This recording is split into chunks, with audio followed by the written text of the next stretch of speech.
So my next project is a bench with shoe rack storage in the middle.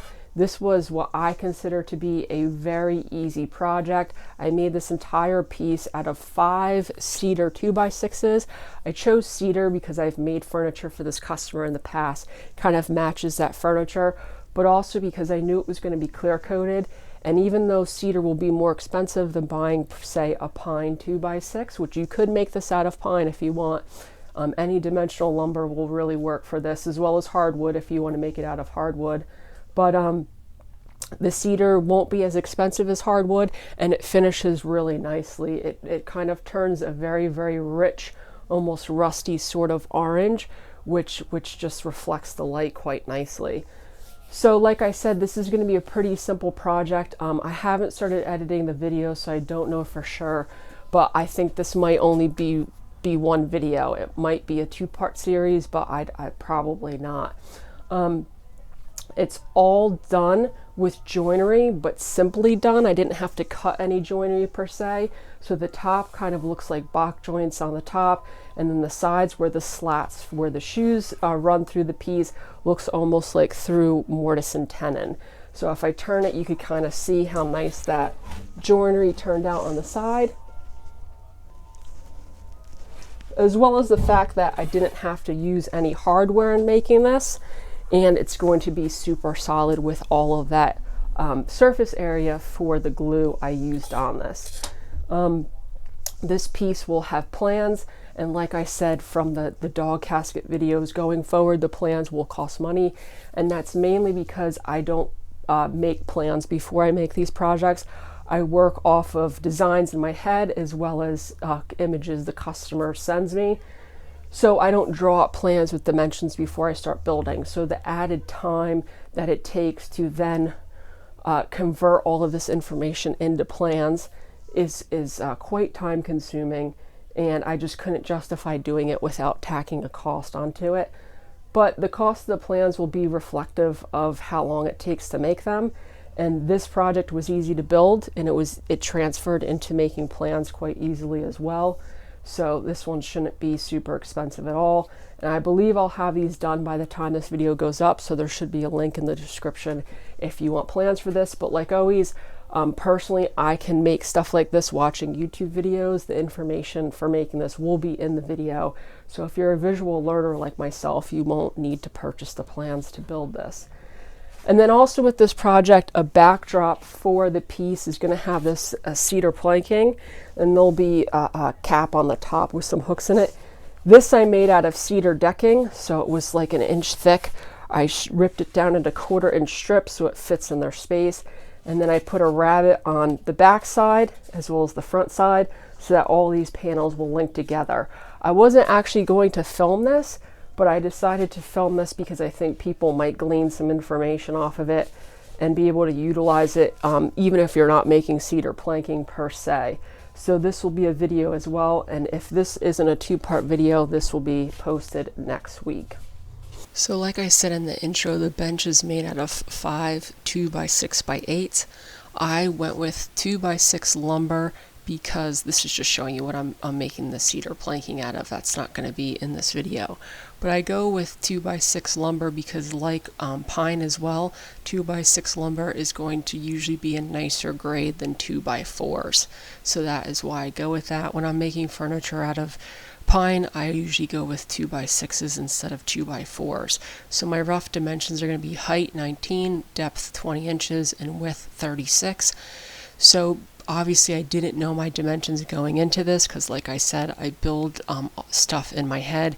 So I made rough cut marks for all of this. So I went with 37.5 for all of my long lengths, and then I think 20 inches for the sides, and then I was going to trim all this stuff down to size. If you're following along to the plans, the dimensions are accurate in the plans, so you can go through and cross cut all this stuff to the sizes in the plans and then rip these boards down. It will save you a lot of time compared to how I did it, but like I said, I was doing the dimensions as I went, so I didn't know what they were going to be off the bat, but I'm just going to have my rough pieces there. Now All of these pieces are going to stay 1.5 inches thick, which is what this lumber is, so you won't see me mess with the 1.5 inch lumber. The sides of these, you could see I'm just ripping a little piece off, and then that piece that is cleanly ripped will be what I reference off the saw. So the 15/16 inch dimension came with the fact that I wanted to get as many strips as I could out of this because it's 5.5 inches wide. With the smallest amount of loss. The blade is going to be 1/8 of an inch, so you're going to lose 1/8 of an inch for each cut. So over the course of that many cuts, I was going to be losing 5/8 of an inch, which is how I came up with 15/16. If I made this stuff even a little bit bigger, I wouldn't have had enough material to get as many cuts as I did across the width. So this is the measurements were totally based on getting the most out of my material. You can see I'm getting 5 strips per piece. If you make these things too wide, you'll have a ton of loss on this stuff. And these are not super expensive, but these boards also aren't cheap enough that I wanted to have to buy more. So you can see all I'm doing is ripping down all of my pieces into their pretty much almost final dimensions. These just will have to be cut down to size.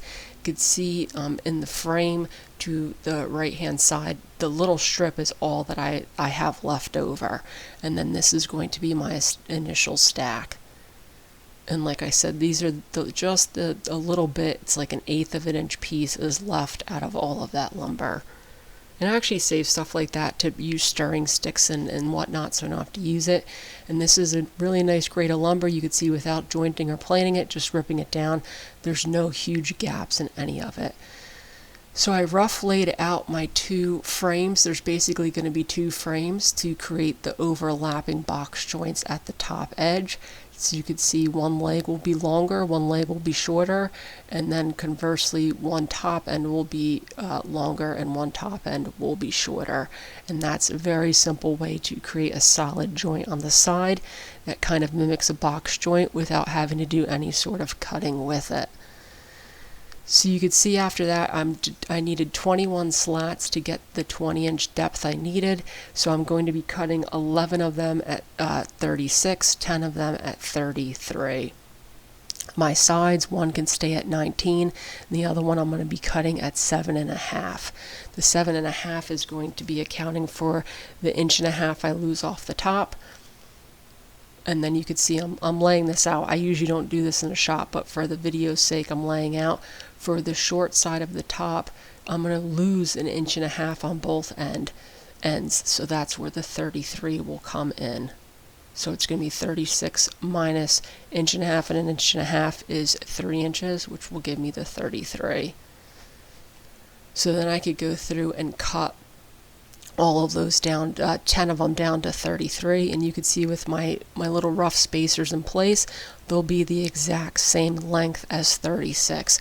It's really important that all these pieces are the same size so that when you glue them up, you don't have a ton of sanding to do. So I just have a stop on my saw, and I could cut these down to 33 inches.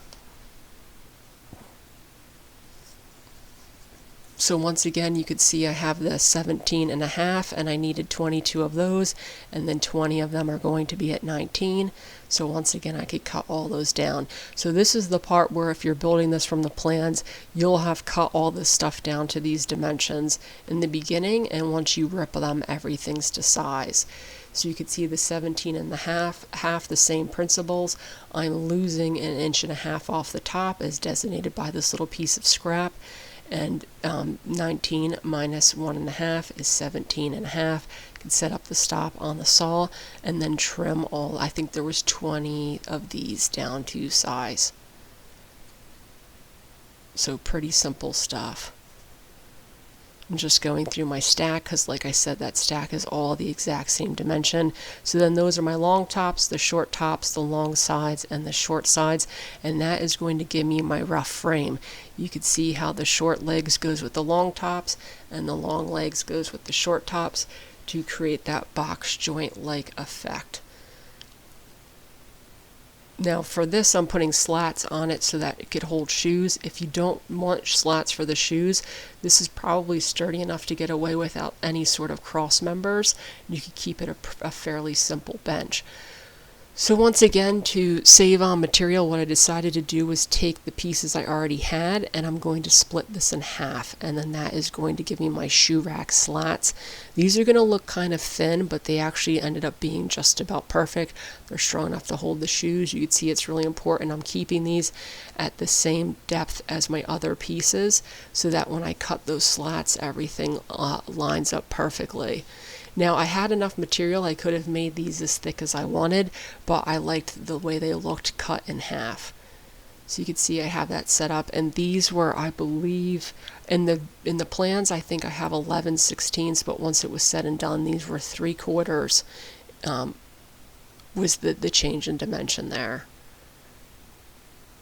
And then once again, these are all going to be cut to 36, so I just have a stop, and I'm trimming these all down to 36 inches.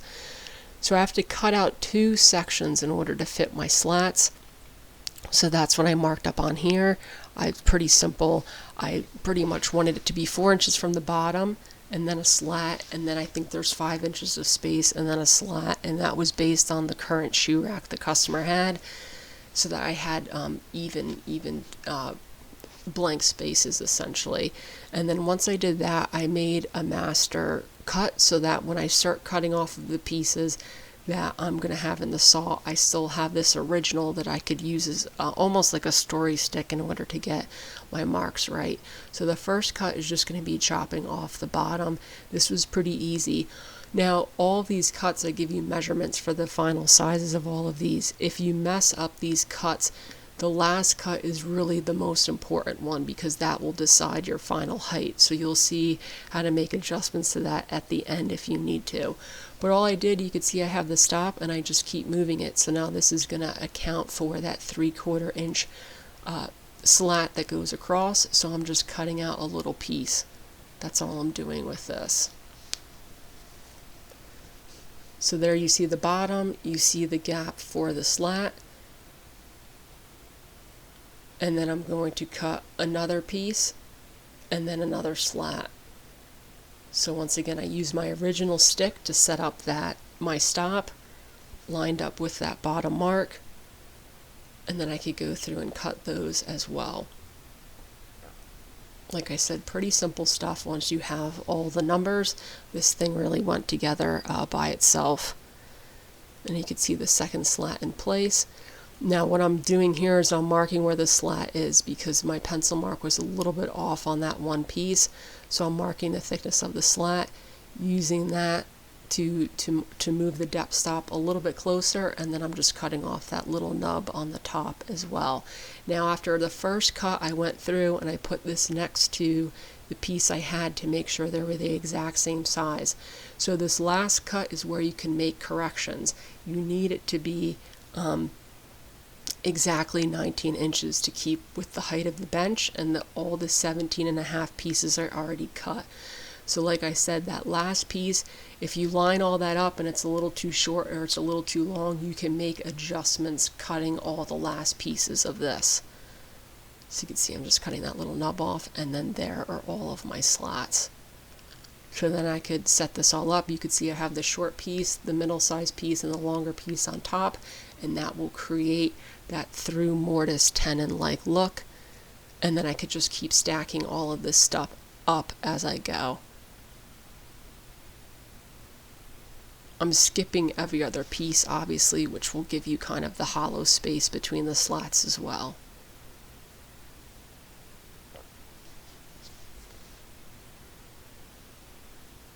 And that's basically what the dry fit looks like.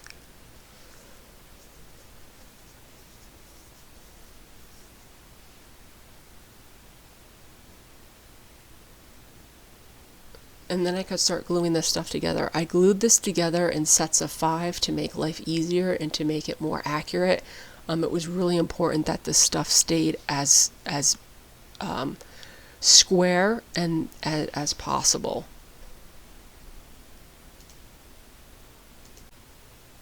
So gluing these together is obviously a bit of a process because I am because the closer you get all these pieces to perfectly align, the less sanding you'll have to do.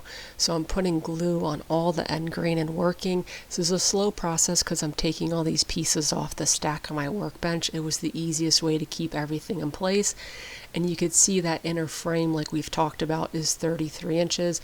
So I cut a bunch of 33-inch pieces of scrap for the bottom just to make sure the legs stay aligned at the bottom as well and they don't flare out. You just see how I'm building up the edges. Now clamping this together gets really important. You can see I have some scrap piece of 1/2-inch ply on my edges with some clamps, and then I'm going to start through on the edges and apply some downward pressure on the edges with these clamps. Now when I'm gluing something like this together that's quite large, I don't fully tighten any of these clamps. I kind of prop everything in place and then go through and retighten. If you try and tighten too quickly, it will kind of torque and push pieces out of the way. I've also let this glue set up for a little bit so it doesn't move around on me as much as it would if it was fresh glue. And then you could see one across the front there, and then some downward pressure clamps on the front as well. And that was how I glued all these up. You can see the pieces in the back are the loose pieces I have, so the legs are square as well. And then the next day, because we've had another cold snap where I live, it's actually still not super warm here. I could take all the clamps off, and then I could do the other stack. So I did 3 that were a set of 5 and 1 that was a set of 6, and that got me to my 21 pieces. So it's glued up in 4 sections. Then once I had all of these, 2 of them turned out with a little bit of a gap, but you could see it will be forced down when I glue them all together. But this is the bench in sections, and then it's much easier to glue these 4 sections together, which is what I did next. Before that, I did sand the glue. I always regret not cleaning up the glue as I go. The sides, it wasn't a big deal because I knew I was going to have to sand that once it was all glued together anyway. But these edges, I sanded them with the orbital sander before gluing them all together, because otherwise it would have been a pain once it was in one piece. But a smarter way to have done this would be when the glue is a little bit set up, you can remove it with a wet rag and you won't have to sand it all off. So once that inside frame was sanded, I can then go ahead and glue all these frames together. So you can't really see it on camera, but these aligned pretty well. There was a little bit of undulations on all my pieces, but in general the planes of these pieces were pretty well done. And then you could see I'm putting the top piece on, and then I could clamp these 4 together. So you could see how much easier it is to do it in sections than to try and there's no way I would have been able to glue this all together. The glue I use, I think the open time's like 23 minutes. Would have never been able to glue this whole thing together in that amount of time, making sure everything stayed aligned, which is one of the other reasons I decided to do it in sections. And then once again, the next day I could come in and take these clamps off, and since there's no jutting pieces or everything's on the same plane on the outside, it was much easier to sand. And I started by just using my belt sander, I think 80 grit, to clean up the sides and the top. The inside at this point was pretty clean, like I said, because I sanded beforehand.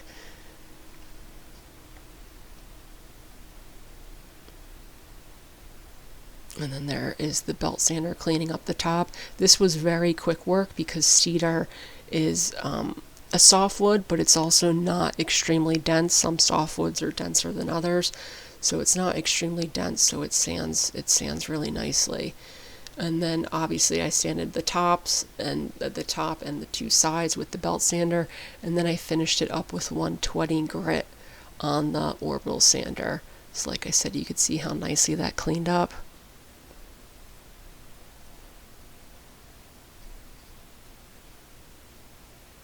And then I could just finish with the orbital sander to remove all the marks from the belt sander. Even finer grits on the belt sander will leave some fairly rough gouges. And then to finish, I'm putting water locks on this. I'm using water locks because I really like it, but also because, like I said in the intro, I've made other furniture for these customers and I use water locks, so it will keep the hues similar throughout the other pieces. It's also very durable, so for a bench it's a really good choice. and it's extremely easy to apply. You don't have to sand in between coats, which is a huge plus. So this is a softwood. They recommend 4 coats. You have to wait 24 hours in between each coat. The first coat I put on with a paintbrush because it's going to absorb pretty much all of it into the wood. Consecutive coats I kind of slap on there with a paintbrush, and then I use a white abrasive pad to not only work the finish into the wood, but also that white abrasive pad will essentially sand it as well. So that's how I'm using that. Waterlocks you want to put on as thick as possible before it starts to drip. So with that white abrasive pad, I'm not really wiping off finish as much as I'm just moving it around and sanding the piece. But that's essentially what this looks like.